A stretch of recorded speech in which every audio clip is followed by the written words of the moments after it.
شهر رمضان الذي أنزل فيه القرآن هدى للناس وبينات من الهدى والفرقان إن الحمد لله نحمده ونصلي على رسوله الكريم أما بعد সম্মানিত দর্শক শ্রোতা মণ্ডলী, আমরা শুরু করছি আমাদের প্রিয় অনুষ্ঠান মাহে রমজান পবিত্র কোরআনের নির্যাস। এই অনুষ্ঠানে আজকে আমরা আলোচনা করব সূরা ইসরা এবং সূরা কাহফের কিছু অংশ।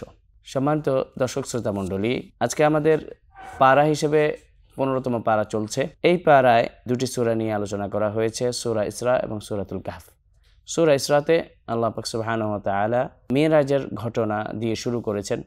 বলছেন, সুবহানাল্লাযী আসরা বিআবদিহি লাইলাম মিনাল মাসজিদিল হারামি ইলাল মাসজিদিল আকসাল্লাযী বারাকনা হাওলাহু লিনুরিয়াহু মিন আয়াতিনা ইন্নাহু হুয়াস সামিউল বাসীর। আল্লাহ পাক সুবহানাহু ওয়া তাআলা নিজের পবিত্রতা বর্ণনা করছেন, সাথে সাথে বলছেন যে তার বান্দাকে তিনি মক্কার হারাম শরীফ থেকে, মসজিদুল হারাম থেকে মসজিদুল আকসা পর্যন্ত উনি ইসরা রাতে সফর করিয়েছেন। আমরা জানি যে ইসরা শব্দের অর্থ রাতে চলা, আর মেয়রাজ শব্দের অর্থ হল ঊর্ধ্বগমন। আর রাতে চলাটা হয়েছে আল্লাহ রাসূল সাল্লাল্লাহু আলাইহি ওয়াসাল্লামের ভূমিতে যেটা চলা সেটা হয়েছে, এটাকে বলে ইসরা। এটা মক্কার হারাম শরীফ থেকে, মসজিদুল হারাম থেকে মসজিদ আল আকসা পর্যন্ত এই সফরটা আল্লাহ রাসূল সাল্লাল্লাহু আলাইহি ওয়াসাল্লাম করেছেন। এবং ওখানে আমরা জানি যে আল্লাহ রাসূল সাল্লাল্লাহু আলাইহি ওয়াসাল্লাম সকল নবীদের ইমামতি উনি করেছেন ও সকল নবীরা তার ইক্তেদা করেছেন, এবং উনি সকল নবীদের নেতা হিসেবে আল্লাহ পাক সুবহানাহু ওয়া তাআলা এর মাধ্যমে ওনাকে সাব্যস্ত করেছেন। আল্লাহ রাসূল সাল্লাল্লাহু আলাইহি ওয়াসাল্লামকে মসজিদুল হারাম থেকে মসজিদুল আকসা পর্যন্ত নিয়ে যাওয়া হয়েছে বুরাক নামক বাহনের মাধ্যমে, যেটির চলার স্পিড ছিল বরকনের মতো। বার্ক শব্দের অর্থ হলো যে বিজলি চমক। আপনি বিজলি চমক দিয়ে এরকম দেখবেন, এই আপনার চোখের দৃষ্টি যতটুকু যায় চমক, ওই চমকের মাধ্যমে এত দ্রুত এটা চলতে পারে, এজন্য এটার নাম বুরাক। এরপরে আল্লাহ রাসূল সাল্লাল্লাহু আলাইহি ওয়াসাল্লাম যেন আরেকটি বাহন জিবরিল আমিন নিয়ে আসলেন, সেটা হলো যে ঊর্ধ্বগমনের জন্য, ওটাকে বলা হয়েছে রফরফ। এই রফরফের মাধ্যমে আল্লাহ রাসূল সাল্লাল্লাহু আলাইহি ওয়াসাল্লাম আল্লাহর কাছে পৌঁছেছেন। ওই জায়গা যেটা আল্লাহ রাসূলের জন্য নির্ধারিত সিদরাতুল মুনতাহা, যেটি আমরা সূরাতুন নাজমে পাবো।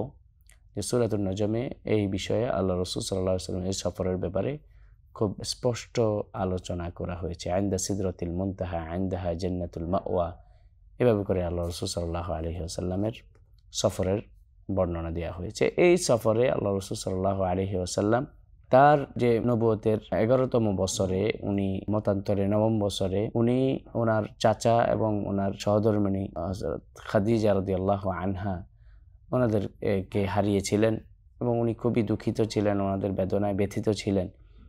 এই ব্যথাতুর মুহূর্তটাকে আল্লাহ পাক সুবহানাহু ওয়া তাআলা চাইলেন যে খুব সুন্দর একটা উপহারের মাধ্যমে এটাকে কাটিয়ে তুলতে চাইলেন। এজন্য আল্লাহ রাসূল সাল্লাল্লাহু আলাইহি ওয়াসাল্লামের জন্য এই স্পেশাল একটা মুহূর্ত আল্লাহ পাক সুবহানাহু ওয়া তাআলা ক্রিয়েট করলেন। তিনি ওনাকে নিয়ে গেলেন মেয়রাজে। মেয়রাজে আল্লাহ কথা বললেন তার হাবিবের সাথে, তার রসুলের সাথে।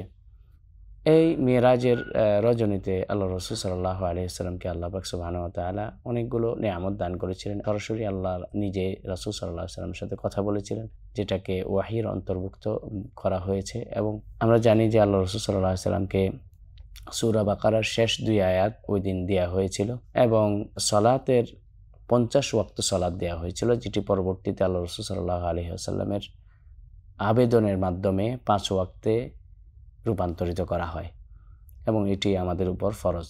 এই ফরজ সালাত, 5 ওয়াক্ত সালাত এই মেরাজের রজনীতে আল্লাহ পাক সুবহানাহু ওয়া তাআলা আল্লাহ রাসূলকে দিয়েছিলেন, এবং এটি সংগঠিত হয়েছিল আল্লাহ রাসূল সাল্লাল্লাহু আলাইহি ওয়াসাল্লামের সশরীরে, আত্মিক নয়, এটা শারীরিকভাবেই সংগঠিত হয়েছিল। এই জন্য এই ইসরা এবং মেরাজ আল্লাহ রাসূলের জীবনে একটি গুরুত্বপূর্ণ ঘটনা, এবং একজন যে মুসলিম আমাদের প্রত্যেকেরই এটা জানা উচিত আল্লাহ রাসূল সাল্লাল্লাহু আলাইহি ওয়াসাল্লামের জন্য কেন এটি গুরুত্ব বহন করে। এর পরবর্তীতে আল্লাহ রাসূল সাল্লাল্লাহু আলাইহি ওয়াসাল্লামের এই ঘটনার পরে বনী ইসরাঈলদের আলোচনা করছেন আল্লাহ পাক সুবহানাহু ওয়া তাআলা।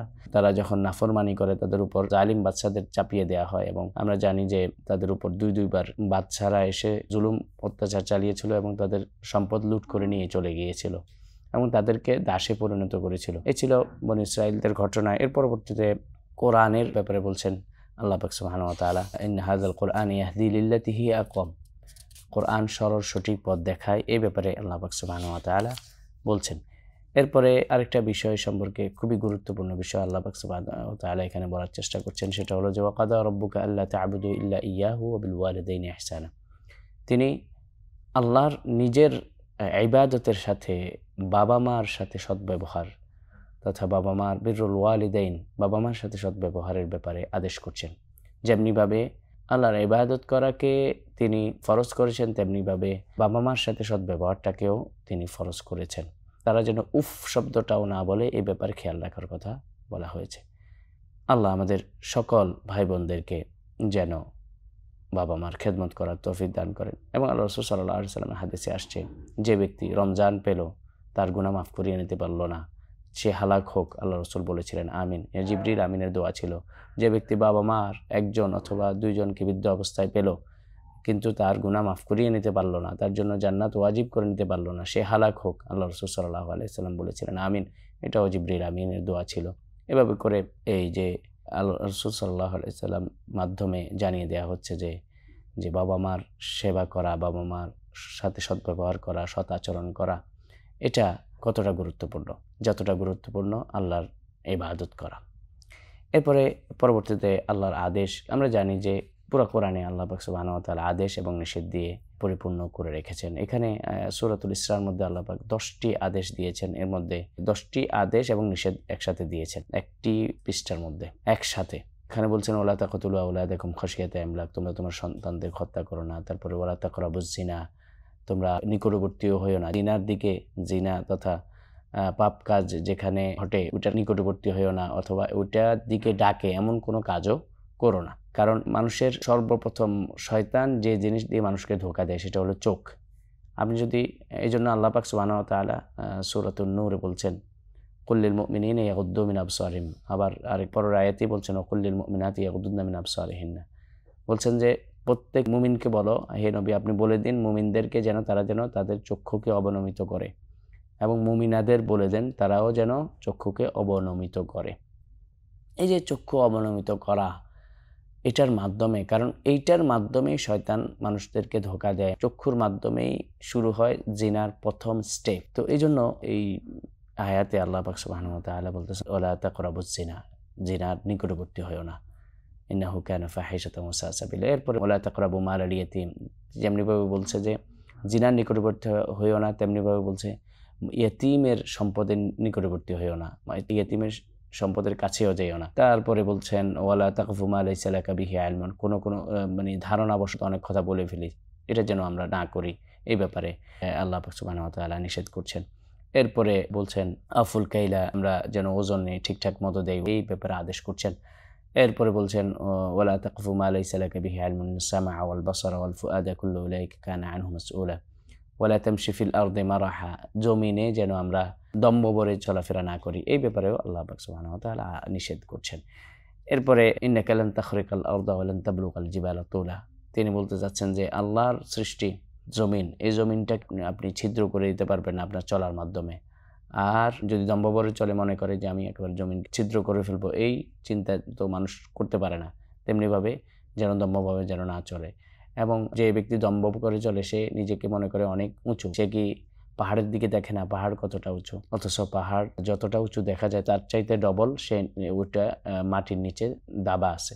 তো এটা হলো আল্লাহ পাক সুবহানাহু ওয়া তাআলা তার সৃষ্টির উদাহরণ দিয়ে বলছেন যে দম্ভ করে চলা যাবে না। এরপরে মৃত্যুর পরে পুনরুত্থান সম্পর্কে, অর্থাৎ আমরা কিয়ামতের দিবসে আল্লাহ পাক সুবহানাহু ওয়া তাআলা আমাদেরকে জীবিত করবেন, এই ব্যাপারে মুশরিকদের একটা সন্দেহ ছিল, এবং আল্লাহ রাসূল সাল্লাল্লাহু আলাইহি ওয়াসাল্লামের কাছে এসে বল, হে মুহাম্মদ তুমি কি বলো যে একটা হাড়কে নিয়ে আসলো আল্লাহ রাসূলের সামনে, নিয়ে এসে এভাবে চাপ দিয়ে গুঁড়ো করে ফেলে আল্লাহ রাসূলকে দেখালো, হে মুহাম্মদ তুমি কি দাবি করো যে আল্লাহ আমাদেরকে এটা থেকে পুনরুত্থান করবেন, এটা থেকে জীবিত করবেন? যে আল্লাহ রাসূল বললেন যে হ্যাঁ অবশ্যই এটা থেকেই পুনরুত্থান করবেন, জীবিত করবেন। এরপরে মুশরিকদের অবস্থা সম্পর্কে বলছেন ওয়া ইযা মাসসাকুমুদ দুররু ফিল বাহরি দাল্লা মান তাদউনা ইল্লা ইয়্যাহু ফালাম্মা নাজ্জাকুম মিনাল বাররি আ'রাদতুম ওয়া কানা আল ইনসানু কাফুরা। মুশরিকরা আল্লাহ রাসূল সাল্লাল্লাহু আলাইহি ওয়াসাল্লামের নাফরমানি করত, কিন্তু যখন তারা ব্যবসায় যাইত তখন তারা বিভিন্ন ধরনের সামুদ্রিক ঝড়ের মধ্যে পড়তো। যখন ঝড় বেশি বেড়ে যেত তখন শুধুমাত্র আল্লাহরই ইবাদত করত, কোনো মূর্তির ইবাদত করত না। তো তখন আল্লাহ পাক সুবহানাহু ওয়া তাআলা এই বিষয়টা আল্লাহ রসুলকে জানিয়ে দিচ্ছেন যে তারা কিন্তু এক আল্লাহর ইবাদত করে যখন তারা বিপদে পড়ে। এই বিপদে পড়লে আল্লাহর ইবাদত করা, একমাত্র আল্লাহর ইবাদত করা, বিপদ যখন কেটে যায় তখন তারা আল্লাহর সাথে শিরিক করে, এই বিষয়টা সম্পর্কে আল্লাহ রসুলকে আল্লাহ পাক সুবহানাহু ওয়া তাআলা জানিয়ে দিচ্ছেন। এবং এটা যেন তাদেরকে পড়ে শোনানো হয় বিষয়টা, যে তোমরা তো তখনই আল্লাহর ইবাদত করে, এখন করলে কি সমস্যা। এরপরে আল্লাহ সুবহানাহু ওয়া তাআলা, যেহেতু আমরা এই সূরার প্রথমেই দেখেছি আল্লাহ রসুল সাল্লাল্লাহু আলাইহি ওয়াসাল্লামের উপর 5 ওয়াক্ত সালাতকে ফরজ করা হয়েছে আল্লাহ রসুলের মাধ্যমে আমার এই উম্মতি মুহাম্মদের জন্য। এই সালাত পড়ার নির্দেশ দিচ্ছে আল্লাহ পাক সুবহানাহু বলছেন, আকিমুস সালাতা লিদুলুকিশ শামসি ইলা গাসাকিল লাইলি ওয়া কুরআনুল ফাজর ইন্না কুরআনুল ফাজরি কানা মাশহুদা। এবং বলা হচ্ছে যে নামাজের মোটামুটি এখানে যদি রিসার্চ করা যায় এই সালাতের ওয়াক্তগুলা পুরোপুরি পাওয়া যাবে এই আয়াতের মাধ্যমে। আকিমুস সালাতা লিদুলুকিশ শামস ইলা গাসাকিল লাইল ওয়া কুরআনুল ফাজর ইন্না কুরআনুল ফাজরি কানা মাশহুদা। রাতে 2টা সালাত, দিনে 2টা সালাত, মাঝখানে ইলা গাসাকিল লাইল, রাত যখন আগমন করে, অর্থাৎ রাত আগমন করে কখন, মাগরিবের সময়। তো এই বিষয়টা এখানে যদি আমরা মোটামুটি রিসার্চ করি তাহলে এখানে 5 ওয়াক্ত সালাতের ওয়াক্ত সম্পর্কে জানা যায়। তারপরে তাহাজ্জুদ নামাজের গুরুত্ব সম্পর্কে বলছেন, ওয়া মিনাল লাইলি ফাতাহাজ্জাদ বিহি নাফিলাতাল লাক আসা আন ইয়াবআসাকা রাব্বুকা মাকামান মাহমুদা। আল্লাহ রাসূল সাল্লাল্লাহু আলাইহি ওয়াসাল্লামের জন্য তাহাজ্জুদ সালাত ওয়াজিব ছিল। আল্লাহ রাসূল সাল্লাল্লাহু আলাইহি ওয়াসাল্লাম তাহাজ্জুদ পড়তেন এবং উনি এই তাহাজ্জুদের মাধ্যমে আল্লাহ পাক সুবহানাহু ওয়া তাআলা তার জন্য মাকাম মাহমুদা, যেটা আল্লাহ ওয়াদা করেছিলেন আল্লাহ রাসূলের জন্য, সম্মানিত প্রশংসিত মাকাম, যেটা আল্লাহ রাসূলের জন্য নির্ধারিত প্রশংসিত জায়গা, এটা আল্লাহ রাসূলের জন্য নির্ধারিত, এই জায়গাটা তাহাজ্জুদের মাধ্যমে হাসিল করার জন্য আল্লাহ নির্দেশ দিচ্ছেন। এরপরে রূহ সম্পর্কে প্রশ্ন। মক্কার মুশরিকরা যখন দেখলো যে আল্লাহ রসুলকে কোনোভাবেই দমানো যাচ্ছে না, তারা ইহুদিদের কাছে গেল আল্লাহ রসুলকে রুখে দেওয়ার জন্য। যে ধরনের প্রশ্নগুলো দিত, এই প্রশ্নগুলোর মধ্য থেকে একটা প্রশ্ন হলো যে রূহ সম্পর্কে প্রশ্ন করা। তো এখানে বলা হচ্ছে ওয়াসআলুনাকা আনির রূহ, তারা আপনাকে রূহ সম্পর্কে জিজ্ঞাসা করে, তো আপনি বলে দিন কুলির রূহু মিন আমরি রাব্বি, রূহ হলো আল্লাহর আদেশ। এই জন্য আমরা জানি যে আমাদের শরীরটা 2টা ম্যাটেরিয়ালের মাধ্যমে সৃষ্টি। একটা হলো যে মাটি, মাটি দ্বারা সৃষ্টি, আর একটা হলো রূহ, যেটা অন্তরে বাস করে। রূহ যখন চলে যায় তখন এই মাটির শরীরের কোনো দাম থাকে না, তখন আর কোনো নাম চলে না, তখন বলে মৃত ব্যক্তি বা লাশ। রূহটা যেমন আল্লাহর আদেশ, কোরআনটা আল্লাহর আদেশ নিষেধ এবং কোরআন আল্লাহর কথা। এজন্য আল্লাহর আদেশকে কিভাবে জীবিত রাখতে হবে? আল্লাহর কথার মাধ্যমে, কোরআন পড়ার মাধ্যমে, কোরআন বোঝার মাধ্যমে, কোরআনের আমল করার মাধ্যমে। আল্লাহ আমাদেরকে বুঝার তৌফিক দান করুন। এরপরে আল্লাহ পাক সুবহানাহু ওয়া তাআলা বলে দিচ্ছেন আল্লাহ রাসূলকে, ক্বালু লান নুমিনা লাকা হাত্তা তাফজুরা লানা মিনাল আরদি ইয়ানবুআ। আল্লাহ রাসূল সাল্লাল্লাহু আলাইহি ওয়াসাল্লামের কাছে মুশরিকরা এসে বলল যে আমরা তোমার কাছে ঈমান আনবো না যতক্ষণ না তোমরা এই মক্কার ভূমিকে নদী নালা দিয়ে ভরপুর করে দাও। তো আল্লাহ পাক সুবহানাহু ওয়া তাআলা বলছেন যে আল্লাহ রাসূল সাল্লাল্লাহু আলাইহি ওয়াসাল্লাম সকল ক্ষমতার অধিকারী নন, এবং আল্লাহ রাসূল সাল্লাল্লাহু আলাইহি ওয়াসাল্লাম কখনো তাদের এই ধরনের দাবির পক্ষে সাড়া দেননি। এরপরে আল্লাহ পাক সুবহানাহু ওয়া তাআলা এখন এখানে একটা মুশরিকদের ব্যাপারে ব্রেক নেওয়ার পরে, কথা বলার পরে এবার ব্রেক নিচ্ছেন, যাচ্ছেন মুসা আলাইহিস সালামের ঘটনার দিকে। বলতেছেন ওয়ালাকাদ আতাইনা মুসা তিসআ আয়াতিন বায়িনাত। এখানে মুসা তিসআ আয়াতিন বায়িনাত, মুসা আলাইহিস সালামকে অনেকগুলো মুজিজা দেওয়া হয়েছিল, যেটা আমরা জানি যে মুসা আলাইহিস সালামের লাঠি সাপে পরিণত হয়ে যেত। এই লাঠি দ্বারা আঘাত করলে মাঝখানে সাগরের আঘাত করার কারণে সাগরের মধ্য দিয়ে 12টা পথ তৈরি হয়ে গিয়েছিল। এই লাঠি দ্বারা আঘাত করার মাধ্যমে উনি 12টা ঝর্ণা সৃষ্টি করেছিলেন আল্লাহর আদেশে। এরপরে ওনার হাতটা যদি যে বগলের নিচে অথবা কেউ বলেছেন পকেটের ভিতরে ঢুকালে, এরপর বের করলে ওটা জ্বলতো, হাতটা জ্বলে উঠতো। এটা ছিল আরেকটা মুআজিজা। এরপরে ওনার যেগুলো আযাব হিসেবে দেয়া হয়েছিল, যে তুফান দেয়া হয়েছিল বনী ইসরাঈলদের, ফেরাউনের উপর তুফান, তারপরে ওদের খাবার পানিকে রক্তে রূপান্তরিত করে দেয়া, ওদের শরীরে প্রচুর পরিমাণে উকন হওয়া, তারপরে শরীরে ওদের খাবার শস্যগুলাকে পঙ্গপালের মাধ্যমে ধ্বংস করে দেয়া, পঙ্গপালের আক্রমণ, তারপরে ব্যাঙ দিয়ে তাদেরকে করা। এই ধরনের যে মুআজিজাগুলা, যেটা আল্লাহর পক্ষ থেকে কখনো আযাব কখনো নিদর্শন স্বরূপ দেয়া হয়েছিল, এই নিদর্শনগুলা মুসা আলাইহিস সালামকে স্পেশালি দেয়া হয়েছিল। এরপরে আল্লাহ পাক সুবহানাহু ওয়া তাআলা চলে গেছেন কুল উদুল্লাহ আও উদুর রহমান আইয়াম্মা তাদউ ফালাহুল আসমাউল হুসনা। এই যে এখানে আমরা জানি যে মুসা আলাইহিস সালামের কওমদেরকে এত আযাব দেওয়ার পরে মুসা আলাইহিস সালামের কওমরা যখন দেখলো যে থেকে বাঁচা উত্তরণের কোনো উপায় নেই, তখন ফেরাউন মুসাকে বললেন যে আল্লাহর কাছে দোয়া করতে। তো আল্লাহর কাছে খালেসভাবে দোয়া করলে কি হবে, তারা বনী ইসরাইলকে মুসার সাথে যাইতে দিবে আর তার প্রতি ঈমান আনবে। এইটা ছিল তাদের ওয়াদা। কিন্তু তারা যখন মুসা আলাইহিস সালাম দোয়া করলো, আল্লাহ কি করলেন, দোয়া কবুল করলেন, তাদের থেকে এগুলো সরাই নিলেন, তাদের থেকে আযাব তুলে নিলেন, কিন্তু তারা ঈমান আনলো না। এই জন্য আল্লাহ পাক সুবহানাহু ওয়া তাআলা বলছেন ফান্তাকামনা মিনহুম, তাদের আমি প্রতিশোধ নিলাম, তাদেরকে আমি পানিতে ডুবিয়ে মারলাম। তো এই জন্য এখানে আল্লাহ পাক সুবহানাহু ওয়া তাআলা বলছেন যে দোয়ার যে একটা আসর, এই দোয়ার আসর সম্পর্কে বলছেন কুলি দুআল্লাহ আউদুর রহমান, যখনই তোমরা দোয়া করবে আইয়াম্মা তাদউ, এমন যে অবস্থায় দোয়া করবে, ফালাহুল আসমাউল হুসনা, যেন তার নাম সুন্দর সুন্দর নাম নিয়ে যেন তার দোয়া করা হয়। এরপরে সালাতের মধ্যে যেন আমরা উঁচু স্বরে তিলাওয়াত না করি, অথবা একবারে নিচু স্বরেও যেন তিলাওয়াত না করি। ওয়ালা তাজহার বিসসালাতিকা ওয়ালা তুখাফিত বিহা ওয়াবতাগি বাইনা যালিকা সাবিলা, মানে যেন আমরা মধ্যম পন্থা অবলম্বন করি। এই ব্যাপারে আল্লাহ পাক সুবহানাহু ওয়া তাআলা নির্দেশনা দিচ্ছেন। এরপরে আল্লাহ পাক সুবহানাহু ওয়া তাআলা তাওহীদের ধ্বনি, তাওহীদের একত্ববাদের পয়গাম দিয়ে এই সূরাটিকে শেষ করছেন, বলছেন ওয়াকুল আলহামদুলিল্লাহিল্লাযী লাম ইয়াত্তাখিয ওয়ালাদা ওয়া লাম ইয়াকুল লাহু শারীকুন ফিল মুলকি ওয়া লাম ইয়াকুল লাহু ওয়ালিয়্যুম মিনাজ-যুল ওয়া কাব্বিরহু তাকবীরা। তিনি বলছেন যে তিনি একক, তার কোনো সত্তা নেই, এবং যারা বলে যে তার শরীকা আছে, তার স্ত্রী আছে, তার সন্তান আছে, তারা সবাই ভুলের মধ্যে আছে, এবং তিনি তার প্রশংসা এখানে আল্লাহ রাসূল সাল্লাল্লাহু আলাইহি ওয়াসাল্লামকে করতে বলছেন। ওয়াকুল আলহামদুলিল্লাহ, আল্লাহর প্রশংসা করে এই সূরাটি শেষ করছেন। এরপরে আমরা যাব সূরাতুল কাহফে। যেমনিভাবে রূহ সম্পর্কে আল্লাহ রাসূলকে জিজ্ঞাসা করা হয়েছিল, আসহাবু কাহফ সম্পর্কেও জিজ্ঞাসা করা হয়েছিল আল্লাহ রাসূল সাল্লাল্লাহু আলাইহি ওয়াসাল্লামকে, এবং আল্লাহ রাসূল সাল্লাল্লাহু আলাইহি ওয়াসাল্লাম আসহাবু কাহফের বর্ণনা তিনি দিয়েছিলেন এই সূরার মাধ্যমে, আল্লাহ পাক সুবহানাহু ওয়া তাআলা নাযিল করেছিলেন। আসহাবে কাহফ মূলত এরা কেমন ছিলেন, এদের কি অবস্থা ছিল, এই বিষয় সম্পর্কে আমরা বলতে গেলে লম্বা সময় যাবে। মূলত ওনারা 7 জন মতান্তর আছে, যদিও এখানে কেউ বলছেন 3 জন, কেউ বলেছেন 5 জন, কেউ বলেছেন 7 জন। তো আমরা যদি বেশিটাই নেই, যেহেতু আল্লাহ বলছেন সায়াকুলুন সালাসাতুন রাবিউহুম কালবুহুম ইয়াকুলুনা খামসাতুন সাদিসুহুম কালবুহুম রাজমান বিল গায়ব ওয়া ইয়াকুলুনা সাবআতুন ওয়া থামিনুহুম কালবুহুম। যখন 3 এবং 4 বলেছেন এবং 5 এবং 6 বলেছেন, তখন কিন্তু বলছেন রাজমান বিল গায়ব, গায়ব সম্পর্কে ওরা গায়েবের ব্যাপারে কথা বলে, এটা বলেছেন। কিন্তু যখন বলেছেন সাবআতুন ওয়া থামিনুহুম, তখন কিন্তু গায়েবের ব্যাপারে কথা বলে, এই কথাটি বলা হয়নি এখানে। তো এর দ্বারা বোঝা গেল যে এরা 7 জন হওয়ার সম্ভাবনাই সবচেয়ে বেশি। তো আমরা দেখি যে এই 7 জন ব্যক্তি তারা দ্বীনকে হেফাজতের লক্ষ্যে এরা শহর থেকে, ওই এলাকা থেকে বের হয়ে গেছিল যেখানে মানুষদেরকে অনেক বেশি নির্যাতন করা হচ্ছিল বাদশার দ্বীন গ্রহণ করার জন্য। তারা মূলত খ্রিস্টান ছিল, খ্রিস্টান দ্বীন।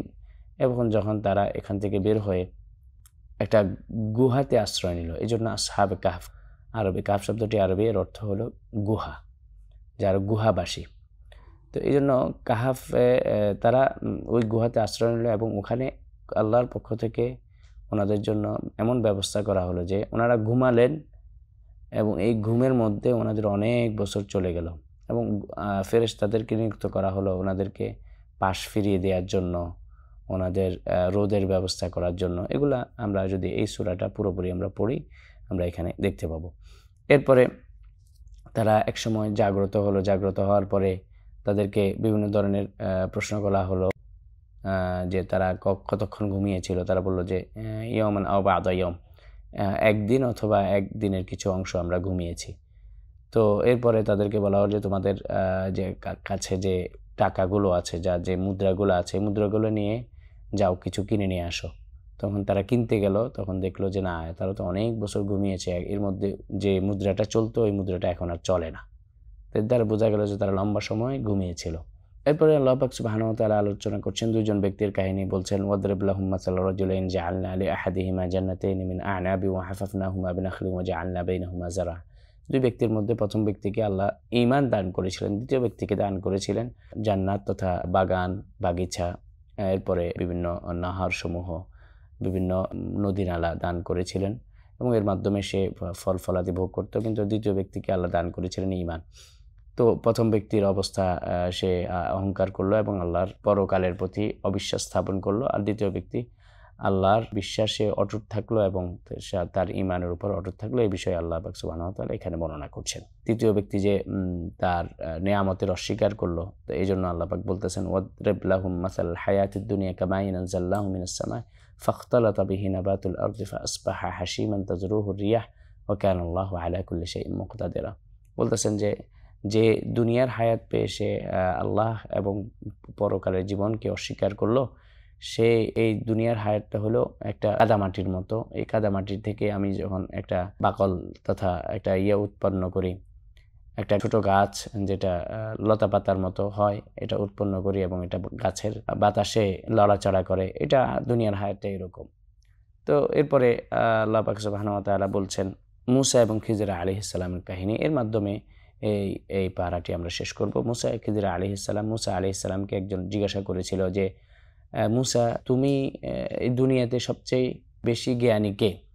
সাধারণত আমরা জানি যে নবীরাই সবচেয়ে বেশি জ্ঞানী হন, কিন্তু এটা নবীদের উচিত হয় যে সকল নবী এটা ওনারা তাওয়াদু দেখান। তিনারা বলেন যে আল্লাহ সবচেয়ে জ্ঞানী এবং আল্লাহর পরে যদি দুনিয়াতে কেউ থাকে, আল্লাহ যাকে জ্ঞান দান করেছেন তিনি সবচেয়ে জ্ঞানী, অথবা আল্লাহ যদি চান আমি সবচেয়ে জ্ঞানী, এভাবে করে বলা উচিত। তো মূসা আলাইহিস সালাম একটু ওভাবে না বলে বলেছিলেন যে আমি, যেহেতু উনি নবী ওই হিসাবে উনি সবচেয়ে জ্ঞানী, ওই হিসাবে উনি বলেছিলেন।